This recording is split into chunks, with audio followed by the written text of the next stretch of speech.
Get out of here.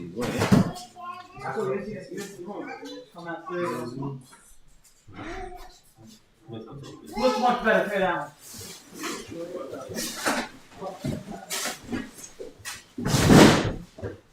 Oh, how you doing? Good to see you.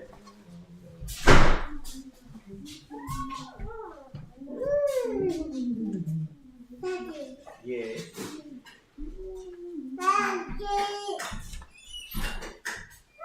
Have to twist and hold.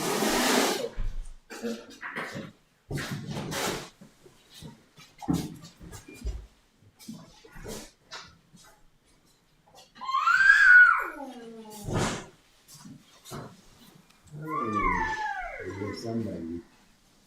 Yes. Yep. I can't complain. It's yours. He's What are you guys doing here? coming with me. Huh? The Harav last night. Yes. So he came to Yeshiva late last night. Uh-huh. You want anything to drink? Huh? You want anything to drink? To drink. Oh, drink. Yeah. You okay? Yeah. Okay. A good now of Shabbos.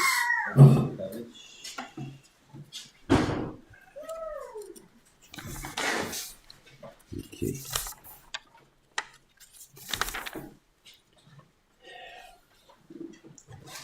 Let's talk about the Indian of the Chet of Bnei Aaron.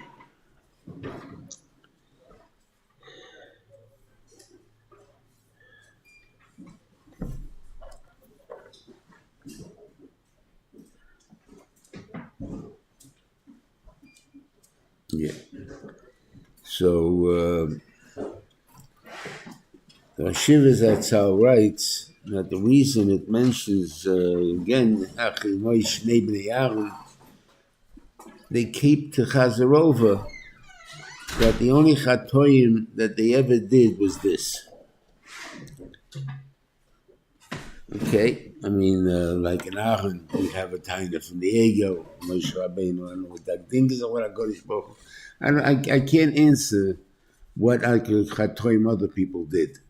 But Nadav Avihu did nothing else but this.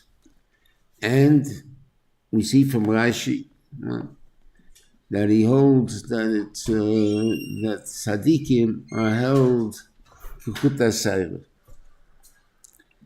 The truth is, I don't think there's anything k'chuta sayra.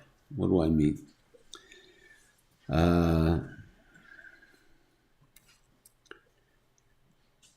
If a person would touch a king in the Middle Ages, they'd kill him. They wouldn't even let him be able to get that close to be able to touch a king. Why? Because you don't touch a king.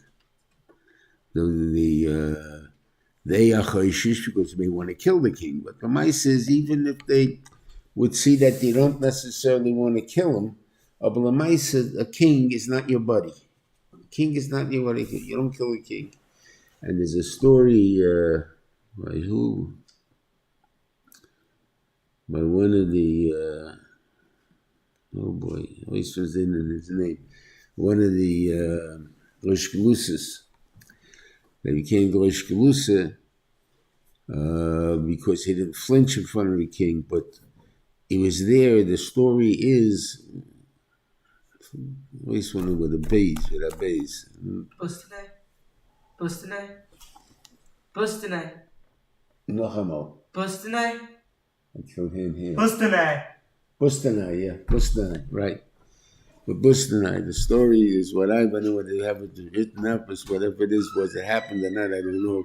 But the story I read was that he happened to be by the Melech at that time, where the prime minister who was a friend of the Melech, They went out to hunt, and the prime minister killed the animal before the king did. He didn't give the king a chance to kill him first. He did it himself. They wiped him out and his whole family. Why? What did he do? You don't go against the melech. You don't do anything to belittle the melech. But who is makil that?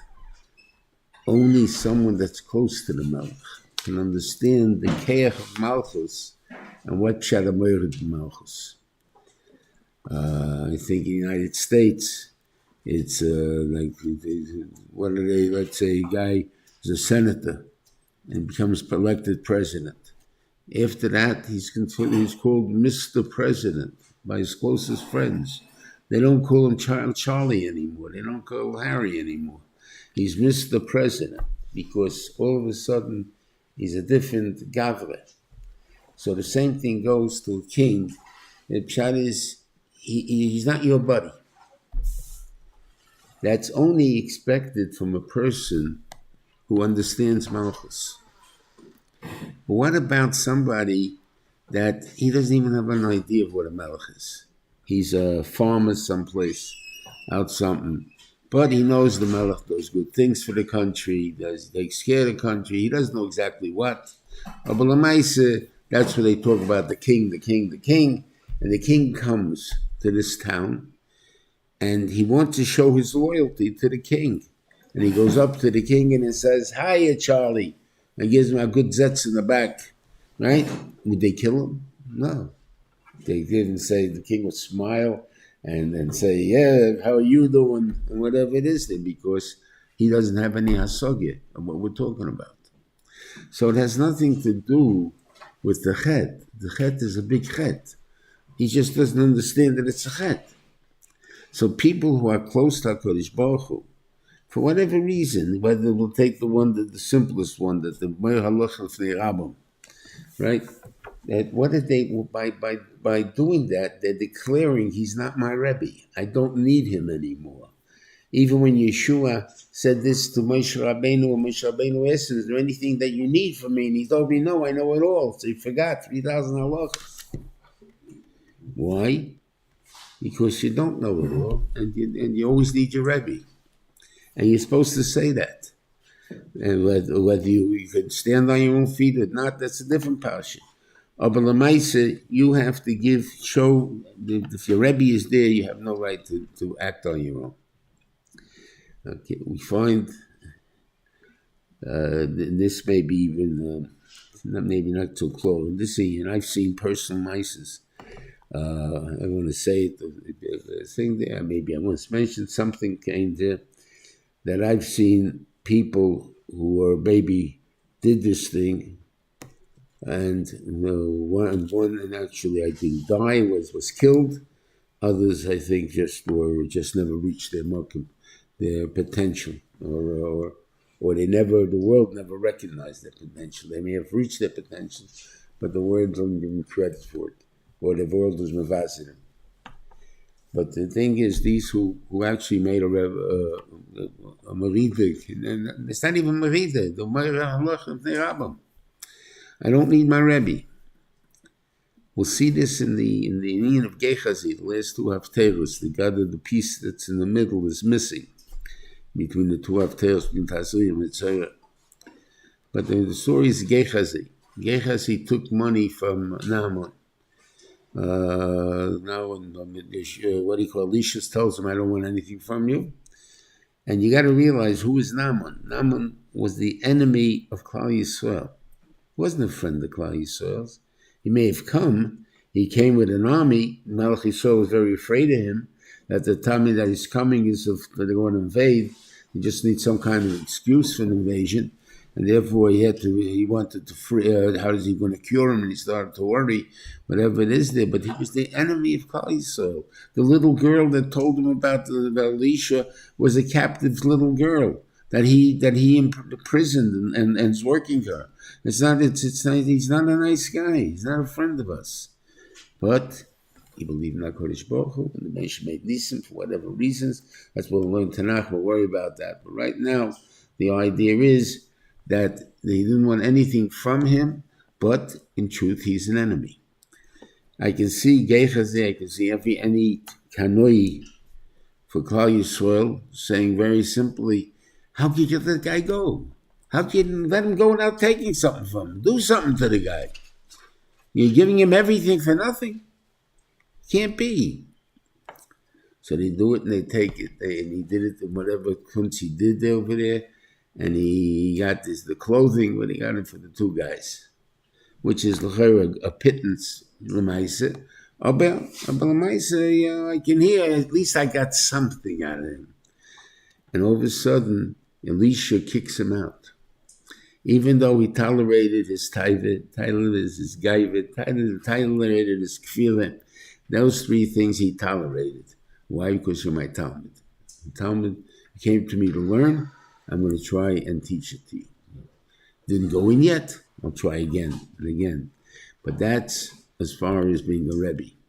Once you think you can do something without me or against me, because I said, now is not a time to take money. You went to take money because you thought you know better than me. That means you made me not a Rebbe anymore. Then there's nothing to hold on to. And therefore kick you out. And that's the point. That, in other words, so it's a big thing what he did. That was the whole Metzora, the fact that you have to listen to your Rebbe. There's a thing of Metzora. Why do I listen to the Torah? And I went in there. Of course, I can disagree with my Rebbe. As long as but Metzora I believe in. I can disagree in how to learn a pshat in something. That's for sure. There's nothing wrong with that. But we all say it comes from Moshe Rabbeinu. It was passed down Rebbe to Rebbe. It wasn't passed down maybe the actual halacha. It was passed down the method of reaching the halacha. And that you tried, you reached the halacha, and it came out different than what I reached. But that's not a problem.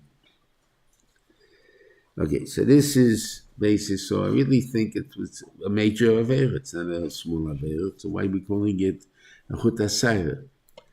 But as far as the world is concerned, when we don't understand what was the chayma hadava here that we was worried about, and how do we understand? Didn't listen to the Rebbe. Okay, so didn't listen to the Rebbe. Big deal. First in America, probably that wouldn't even be a chet altogether. You didn't listen to the Rebbe. But I'm just saying, but what do you call it? That's the thing that he wasn't. We're not margish. The thing, seemingly, it's a double cow. That's the point. That's all. Doesn't mean it is a double cow. So really, there's no chet that's a double cow. But the mice says, we're not magish at all. But that's what the Torah is trying to tell you, that the chet and the din is emes. It may seem like a double cow, so it's what we have to work on ourselves to understand that it's not a double cow. That's the point. That's the point that the subjects have to listen how to be mechaber the king. Okay. Now, this is the Avodas Yom Kippurim. There's a question about whether Aaron can do this anytime he wanted to or not, because there's Zois Yovei Aaron, or when Aaron is coming, which is on Yom Kippurim, he has to bring these things. Okay.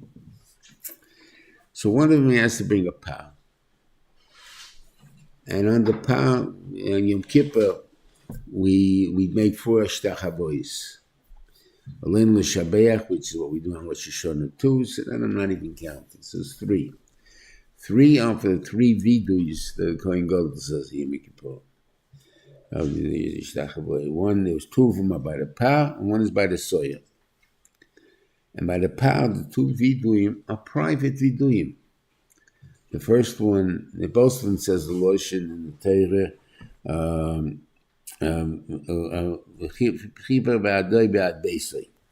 the first one he says, he comes with the power, he says like this,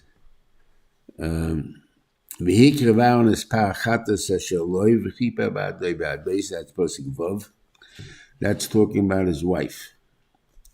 And the Gemara asks, who's Beisoi? The Gemara says, Beisoi su Ishtoi. Beisai means his wife. And then it says afterwards, after he brings the soya and thing, then it says v'hikriv Aaron is pasuk aleph.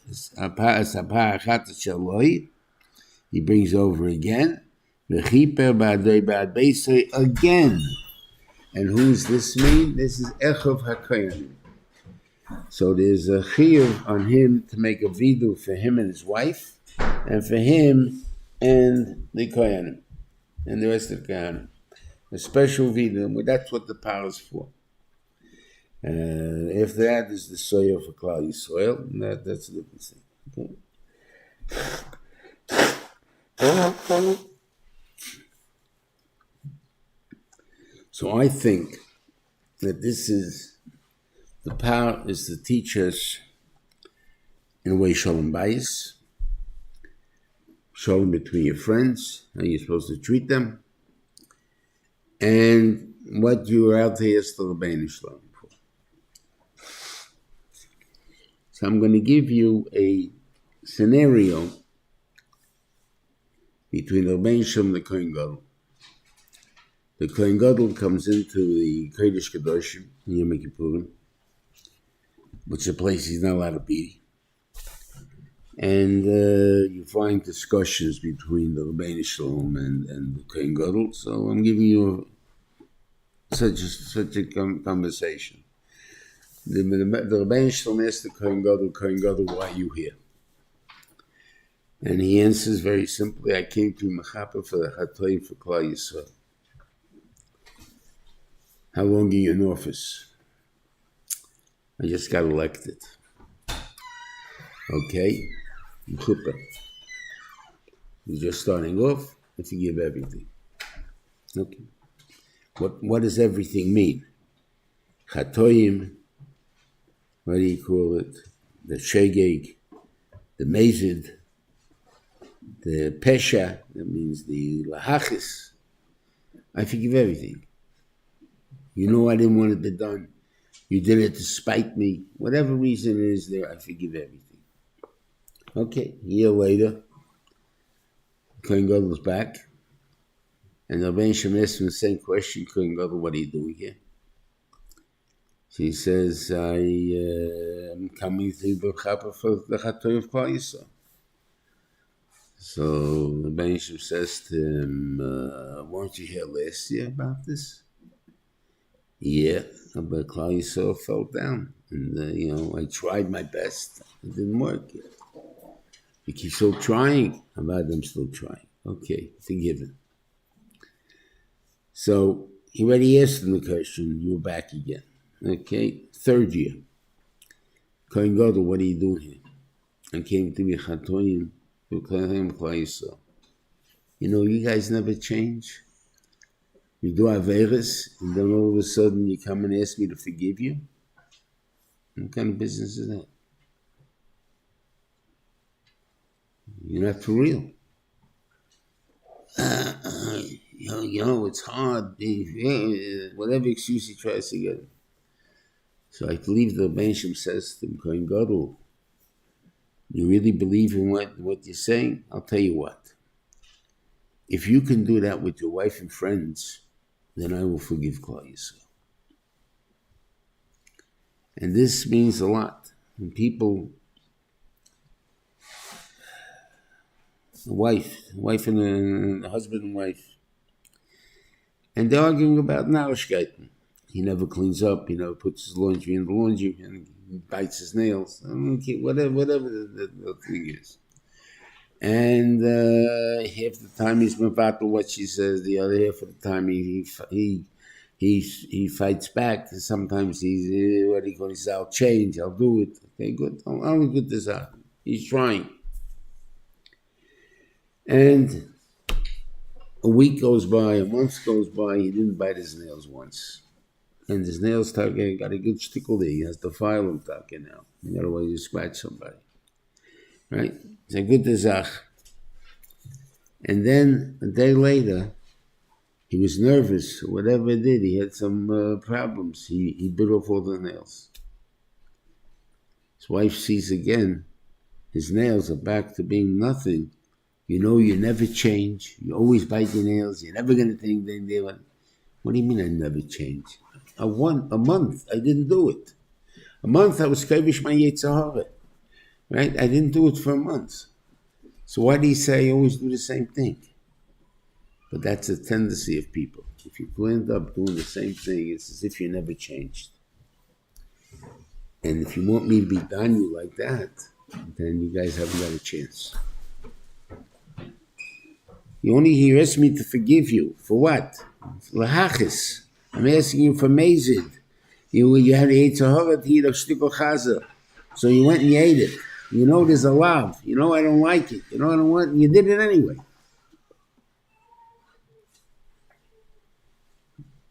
What worse did you do to your wife than what he calls, or what your wife did to you, than what you did to me? And all of us, you feel, I should still forgive you. So feel about forgiving your wife, forgiving your friends. If you forgive Take, I'll forgive you. So you want to call it Mida Keneged Mida, you can call it Mida Keneged Mida, but that's basically what the Rebbe set up for us, for all Deiros, that the two worst words I think you can say is, you never change, you always do the same thing. Because that's not true. Neither one is true. Not for Frumkeit and not when I do with my friends and my wife. Okay. Now, in between this thing, they bring in 2 goats, and they bring a girdle. And this girdle things are made out of gold and stuff like that, but that's irrelevant. Why do we need a girdle? We're talking about 2 goats, and the din is you're supposed to make them as similar as possible. The same height, same weight, the same coloring. Everything's supposed to look alike, the 2 goats, as much as possible. And you call it girdle. So why don't you just say the one on the right is Hashem, the one on the left is Azazel, and that's it. No, I want you to make a girdle. And that girdle will tell you which is the left and which is the right. And this is what I think is pshat in this thing. You already put you have already the goat, one on the right, one on the left. You take 2 out of the box. You don't see what they are. You go like this. You take a look. If the one on the right is Hashem, oh, you're a great guy. One on the right is Azazel, you didn't do so hard. What should I have done? And what does the girdle teach me? The Kohen Gadol is the teacher, or the guy in charge of chinuch for Klal Yisrael. That's the job of the Kohen Gadol. Now, your job is to teach Torah. You're the ruchniest man around, and that's what you're working on. So it's coming to you, and you got to put up a curriculum. Let's say, or let's say we're not even up to that madrega. You have to build yeshivas. What kind of yeshivas are we going to build? So how many kids are we going to build? Who's involved in this thing? So we have to know what we're teaching, how we're teaching. Okay? Do I have any actual raya or derech that one individual was responsible for these things? No, I don't think I have any such picture. But you do have ideas of people who undertook such things and made big changes in Klal Yisrael. I would say like Mr. Mendelovich from Tel Aviv. He had what type of Rebbe he wanted, how he wanted him, and he made a big influence, made a big change in Klal Yisrael, especially in Brooklyn for sure. And this is basically what the Kohen Gadol was supposed to do. So the Kohen Gadol has to know what we all look alike. What do we all look alike? Everybody wears a black suit, right? Question a little darker, a little lighter, but everyone wears a black suit, everyone wears a black hat. Everyone wears a white shirt. Why are you different than him? Okay? I don't know all the panemius that you have, even your chitzonius. Your chitzonius is the same. You want your tzitzis out, your tzitzis are out. You have paste behind the ears, you have paste behind the ears. There's enough things that all of a sudden we do things because every other kid in the place does the same thing, so therefore I do it also. And we'll make an upsharing, we'll do all kinds of things that maybe your parents never did, your grandparents for sure never did, and they're still there, but you're doing it, okay, whatever it is, because everybody else does it. So everybody looks the same, everyone's the same. What kind of yeshiva should I build? Am I building yeshivas for goyinim, or am I building yeshivas for guys who don't even know how to read? Even people are learning daf yomi, whatever you call it, right? Which one daf yomis you have? This guy goes to 20 guys, this guy falls asleep every minute he walks in, right? What yeshiva do I need for these people? What kind of chinuch do I need for these people? So the Rebbeinu Shem said, I'm going to help you. I'm going to let you make a gerhel. And the one that falls on the right hand, that's what Klal Yisrael is. So let's understand. What are the two things? The Azazel Avera, the Chazel Azazel Mechapa for 612 Averas. That means for murder, for Znus, for Gzeila, Chazel. All the things you can think of. The Soyer Mishalech is Mechapa for that. And therefore, but you should know, that means these are Averas that we would normally call the person a Shegitz for. Think about it. You have a friend, maybe you're not a friend anymore, but someone that you know it's Mahal Shabbos. So what are you going to call him? You call him a Shegitz. What happens if he eats Talfus? You call him a Shegitz. What happens if he does Nus? You call him a Shegitz. So for 612 Averas, you call him a Shegitz for. And for those 600 Averas, the love the soya b'shtaleach is mechapa for. That means if it comes out on the right side, you're telling me that Klal Yisrael is shkotzim. That they do this aver comes on the right side. The soya b'shtaleach. Therefore, coming on the right side, then they're doing this aver, this aver, this aver, this aver. And therefore, I have to make different kind of laws. I have to make different kind of ideas. I have to teach differently. You have to go into understand more Seforim, more hashkafa than actually dinim and stuff like that. On the other hand, the 613th mitzvah, which is that Tumas Migdash Kadoshav, so that is the Tesor Lashem is mechapa. What do you do to Tesor Lashem? You take it in l'fnai l'fnim in the Kadoshim. The gum goes into. On the other hand, the soil mishtaleach is not even considered a korban. The shail, even if it's mutter be Yisrael. And going to them, on the Omer, obviously there was a guy you saw that did it. So obviously it's a din that the soil mishtaleach is not a korban. Doesn't need any avodah, doesn't need any kohuna, doesn't need anything. And that's the madreg of Klal Yisrael. That's a pretty bad madrega. Okay, and on the other hand, the soil Hashem, that goes into Kodesh Kedoshim. Only the Kohen Gadol can do that. He makes the zrika on the Mizbeach HaKotten, whatever it is, Azov, and whatever it is. So Mamela, that is big stuff in Zogt. So it's interesting, even on the Kaporos that it's called. It says V'chipa HaKodesh,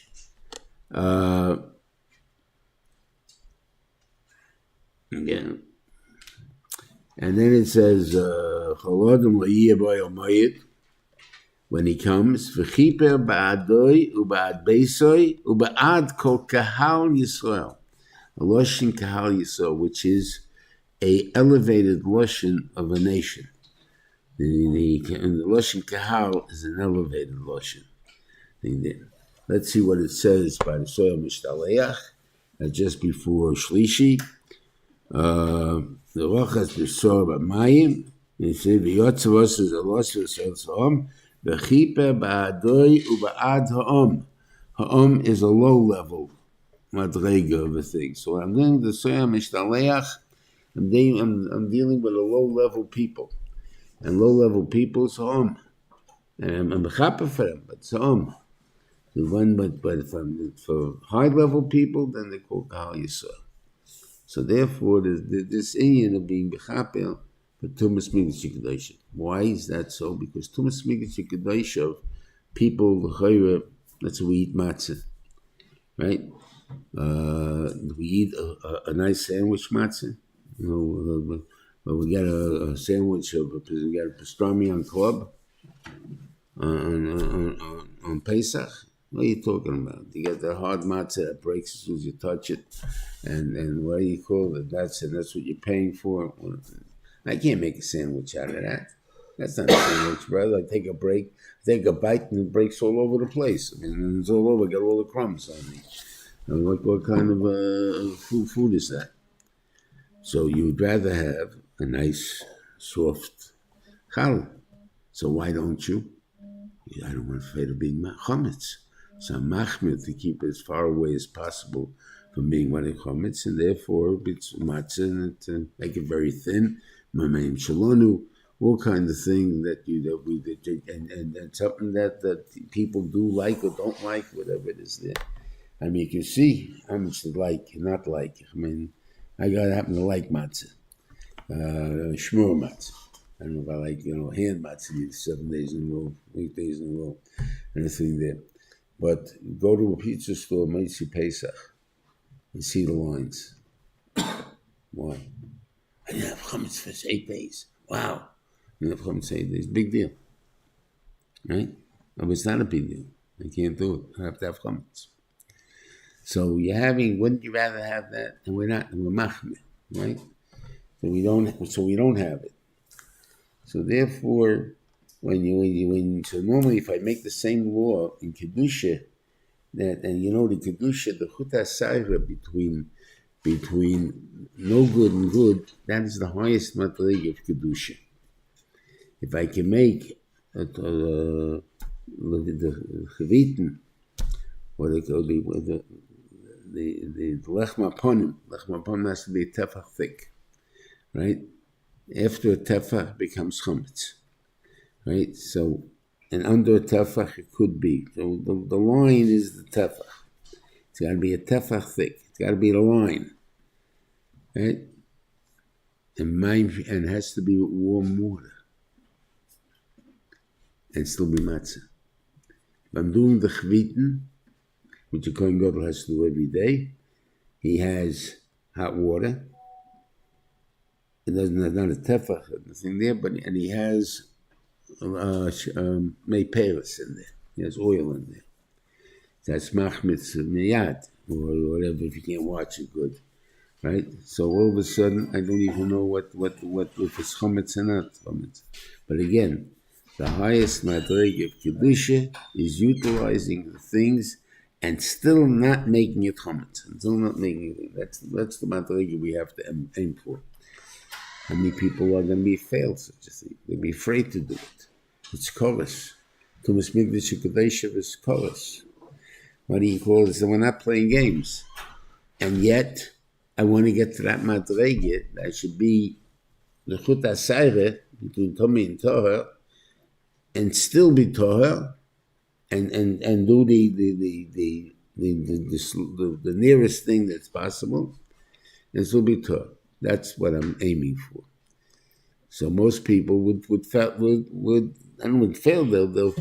shy away from such a test. So they'll stay away. That's not a test. You're not growing. I want you to grow. The only way to grow is to push to the level of the chut ha'sayra. And therefore, and that's what will take you to become big. And that's what we want. So we want you to attempt it. We want you to try it. We want you to become that. And that takes a big gamble.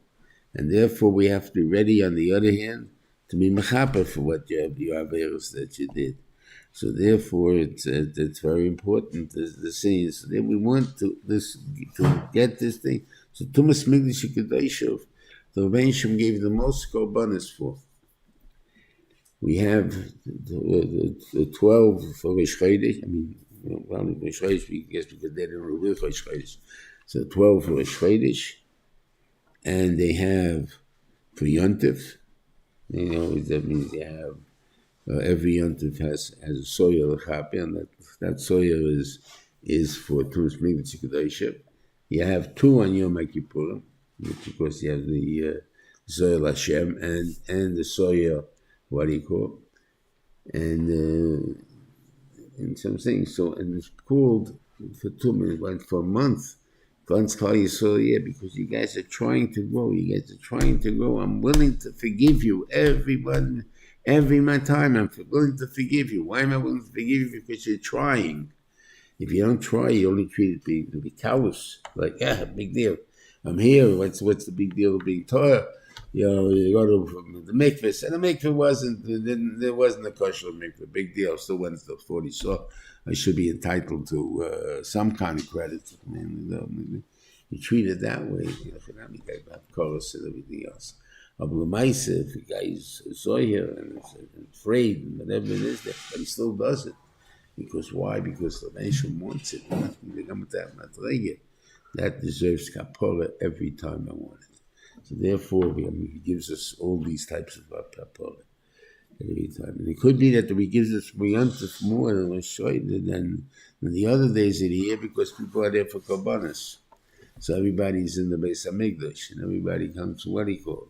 So therefore, we need more kapora.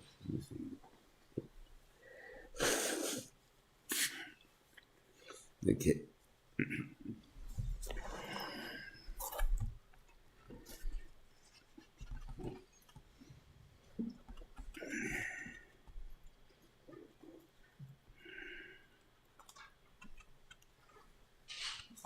Okay.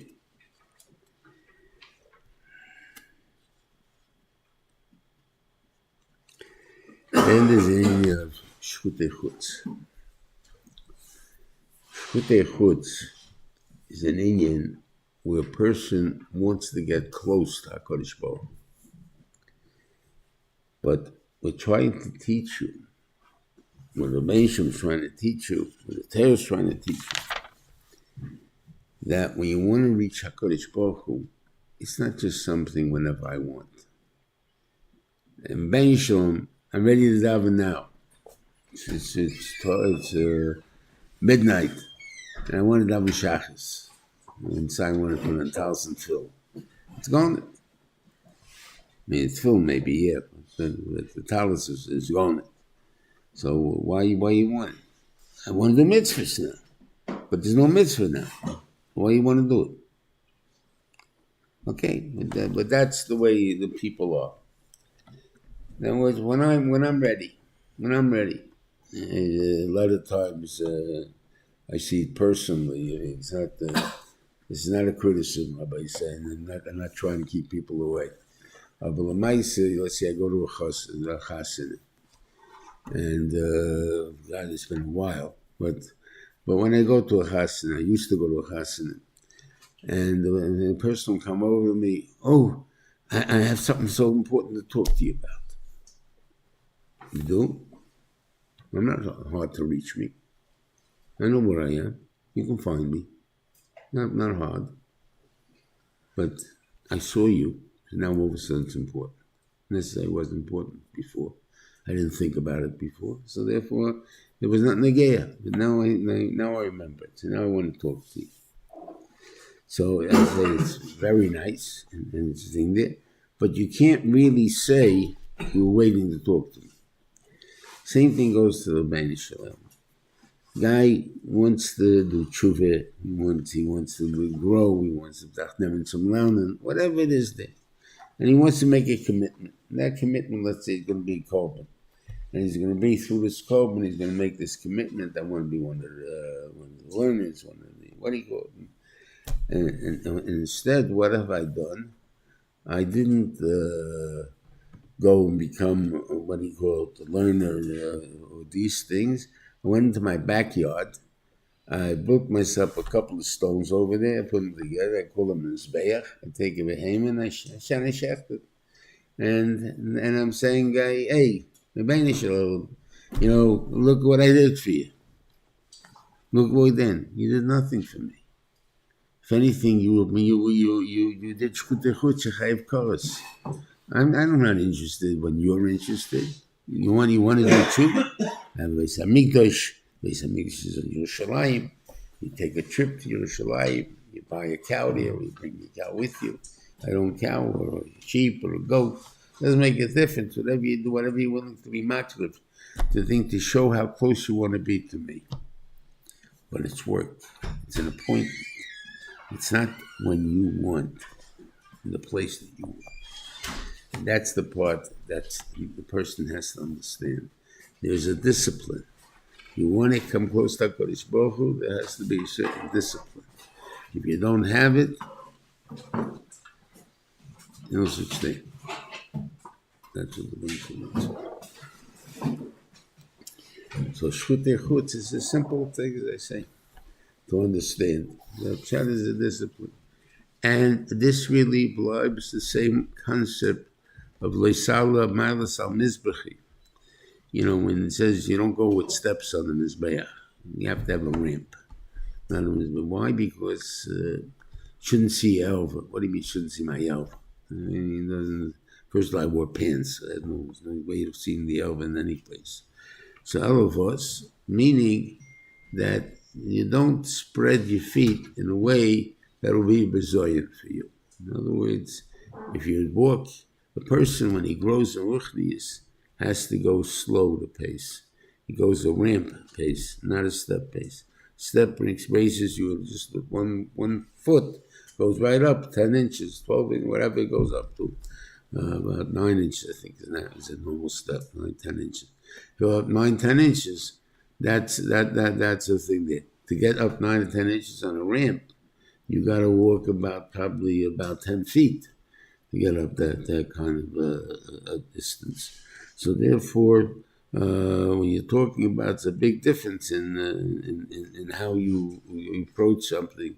If you went up on it, that's pshat in the dam. We don't want you to go suddenly from step 1 to step 2, and in one action. You go slow. That's how you get in ruchnius. It's got to be a slow elevation. So therefore, again, the same thing. We don't want that big jump. Why? What happens when you do a big jump?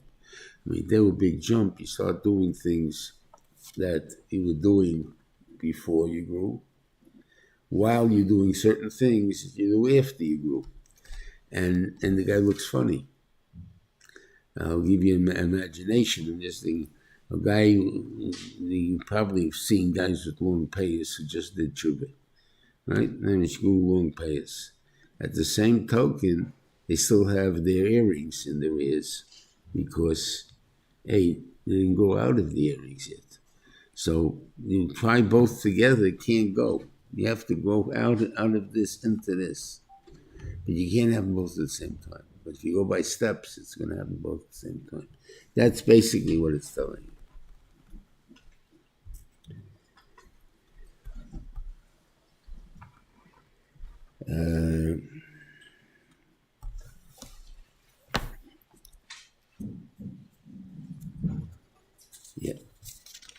Comes to the union of arayis.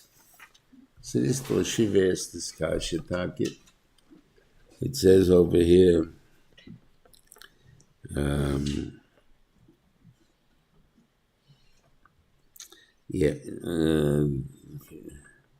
angel tells to Moshe, "K'maisels mitzrayim k'asher shaftem bo leisasu k'maisels kenanis abiyim shomer leisasu." In other words, which averos shouldn't you do like the worst people in the world, like the Mitzrim, which were shtufim bezima, the Kenanim, the same way. Those people, I don't want you to be like. What about the Americans? They're not so bad. They have a couple of clubs somewhere, one thing, then that. But it's not so like the street. They even have laws against the Zayna houses in certain states. See what great guys they are. They really want to understand and do. That is that you're allowed to do. So I'll do that much. I won't do like Mitzrayim. I have no way really to uptight it because I don't know. I can just give you the fee when I was a kid how I was understood to be by the world, at least in New Orleans. I think that's the Big Easy, they call it, like something like that. And that means often everything is mutter. Why is walking around naked in the street? Everything is fine. They have what the parade they make often for Mardi Gras. the Mardi Gras. That's pshat. That is a din. Ba'boim yoim, whatever it is, something like there. That's a night before you have to be purged from doing averis. From then on, you got to be doing tshuva. It's like sasmei tshuva. And we coming on to that din, so the last day,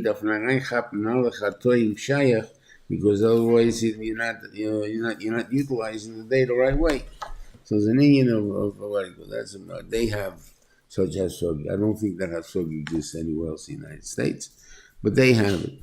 So I'm not going to do the Mardi Gras. I'm going to do Chicago, whatever they do in Chicago. Right? So it's not so bad. So why is that's what that you're not telling me that you only Mitzrayim I shouldn't do, only Canaan I shouldn't do. So Shiva learned this pshat. The pshat is when a person does only Mitzrayim. I mean only United States. I'm not doing like Mitzrayim. I'm not doing like Canaan. In time you'll be doing like Mitzrayim and Canaan. There is no halfway. Once you're on the slide, you're on the slide. You go down and down and down. You can't stop yourself on the slide. The Maishi, you're not there right away. And so the Shiva said, the pshat is that Enochinami, right now I'm not there, but I'm going on the slippery slope, as it's called.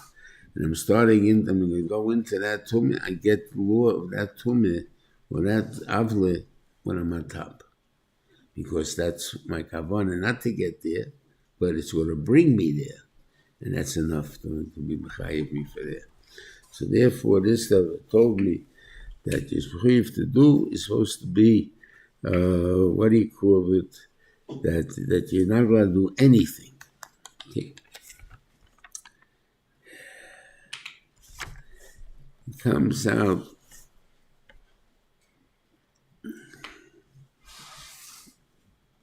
Indian of also says that the laws are angerton here. Now, I guess when I got married, there was a time when this Indian was a big Indian. What was the Indian? At that time. Can you wear a tuxedo or tails as a chassid? Okay, why would you want to do it? It's because everybody else does it. Well, everybody change it, it won't be everybody else. We don't get anybody else doing it. Which obviously we don't do it anymore. But in my time, we still were doing it. Myself, my two brother-in-laws, with Nizav Shizgal and the Tanla, my brother, and myself, all wore tails. Okay?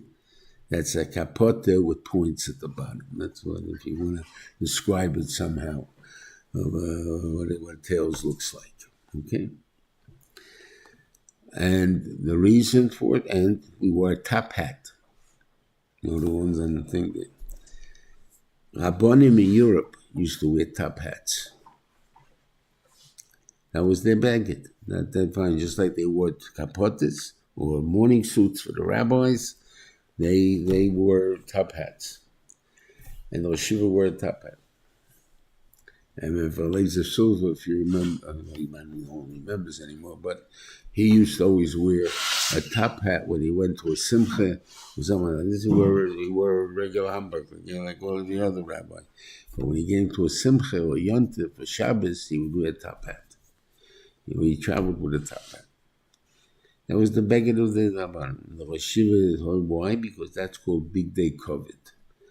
I don't know if you guys will believe it, but once upon a time, you could not present your, I guess, if you're becoming an ambassador of a country, you're mechuyev to present your credentials to the melech or whoever the ruler of another country.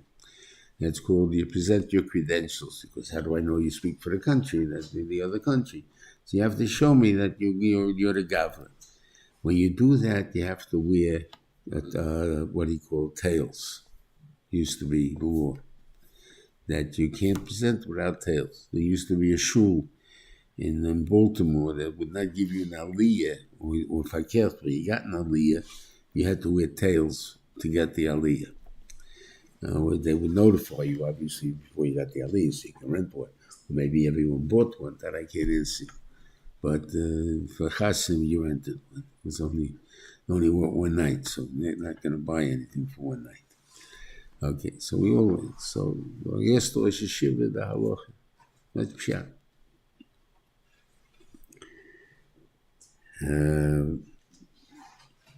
I can't answer on this point. Also, another one that's very nogeya. We're in Yamuke. Am I mechuyev to, how much am I mechuyev to be my nefesh for? And what's the halacha of wearing and not wearing? And when do you say Yisem Leiselechu? So he told me the Indian Yisem Leiselechu is you're not allowed to do Maise Aved Zorah. But I don't know what Aved Zorah is. As far as I'm concerned, there's no laws in Aved Zorah. Maybe by the Japanese, the only ones, you take off your shoes, you walk in the guy's house, or something like that. But past that, I do not know of any other things that you say in removing your hat in a public place. That is b'chukasem leiselechu. I'm a chayiv for it, love. So it's interesting, in Christian countries, there's such a law, or such an attitude, shows respect, take your hat off, whatever. When I was a kid, that there actually was the law that we couldn't be in a public place and wear yarmulke. That means a public library, you had to take off your yarmulke if you wanted to be there. So how come on the east side it wasn't such, we didn't have such a law? Of course, everybody was used to the yeshiva guys, and what do you call it? But as far as normal, and the law is you can't. And ad hayom, the law is that you can, if you're in the Congress, you must remove your hat. You cannot wear a covering of your head in the Congress. This Arab woman, I think they just passed a special law to permit her to cover her head. And the thing there. But till now, she was 2 years before, she was not allowed to. And in Congress, that law still exists. It was existed before. Now you have Jews, what do you call it, timing before, lawyers before the Supreme Court wearing a yarmulke. Doctors wearing yarmulkes, right? All of these things did not exist 30 years ago, 40 years ago. Did not exist. You couldn't do it. And now you can do it. So, there's an Indian of, so we say like Salechu, take us. Where does that have to do with Aved Zorah? Where does Aved Zorah come into taking off your hat? Maybe putting on your hat is more covered than taking off the hat. That's what we hold, right? You put on the yarmulke, right? They don't take it off. So he explained to me like this: the reason that by the goyim they take off the hat or the yarmulke, that when men come into church they have to remove the hat, is because there has to be the emtsoi. They believe the galach is an emtsoi between the people and God. And the only one that wears the yarmulke is the person that's the emtsoi, the one that has the approach to HaKadosh Baruch Hu. So let's see, talk about them. The Pope wears the yarmulke. Cardinal wears the yarmulke. A bishop probably also wears the yarmulke most of the time. But Galochim that do the avodah, by them also wear a yarmulke. Why? Because I'm the Metzora. So the only one that can wear a yarmulke is someone that can reach God. And by them, they don't believe that every individual can come by himself and have an approach to God. It has to come through the galach. I want to do mechaper, I'm looking to do tshuva, I got to go misvada by the galach. I got to do this by the galach. I got to get married by the galach. And it's not pshat. The marriage is not our marriage. I mean, the state marriage is not our marriage. Our marriage is, the man takes the woman, right? I'm making a kinyan, whatever the kinyan means. By then, what it does is that the judge says, I hereby declare you husband and wife. It's totally on him. A Gershon is totally on him. In other words, he can decide that you are not married anymore. For making a Gershon, obviously there's a method of it. You got to go to court, got to divide the money, you got to do this, but the licked in his hands. He is the one that says, I declare that you are now married, I declare you are now unmarried. The thing is, well, by us, it's a kinyan individually between the chas and the kala. The same thing goes with a guy davening. It's between the individual and a Kodesh Baruch Hu. By them, it's not the individual. The one that deals with is only the galach, and he represents the people that are here. Okay. So therefore, since he represents that, the reason we're removing it is how do we show that we are not the representatives? We take off our hats. There's only one with Makiso Roish can approach a Kodesh Baruch Hu. And therefore they wear yarmulke and we don't. That's what we can say in Leisalechu. What happened? They want something that's covered.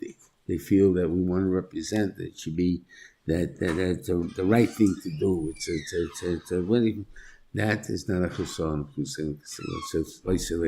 So therefore the big name malchus, we said, the tails and all of this type of stuff you could wear if you wanted. There's no din b'chukas in Leisalechu. On the other hand, the yarmulke may get into that shaila.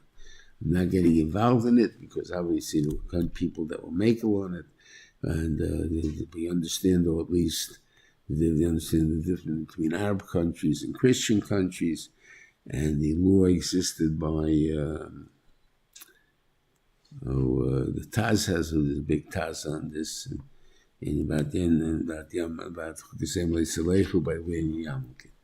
Because this that we hear yarmulke is to be called like Kodesh Baruch Hu b'chol rega.